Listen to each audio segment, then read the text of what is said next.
संसाधन हमारे पर्यावरण में उपस्थित वे सभी वस्तुएं जो कि हमारी आवश्यकताओं को पूरी करती हैं, वे सभी संसाधन कहलाते हैं। देखिए, संसाधन होते हैं दो प्रकार के। पहला प्राकृतिक संसाधन और दूसरा मानव निर्मित संसाधन।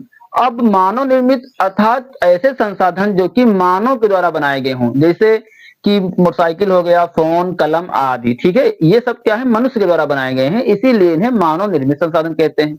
अब इसके बाद आता है प्राकृतिक संसाधन। प्राकृतिक संसाधन क्या है, ये समझते हैं, यही मोस्ट इंपॉर्टेंट है।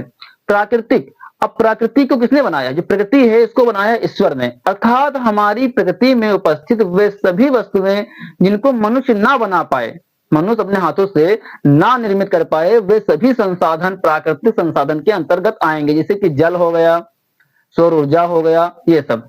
अब देखिए, प्राकृतिक संसाधन भी होते हैं दो प्रकार के। पहला जैविक संसाधन, दूसरा अजैविक संसाधन। जैविक संसाधन के अंतर्गत आता है वनस्पति और वन्य जीव।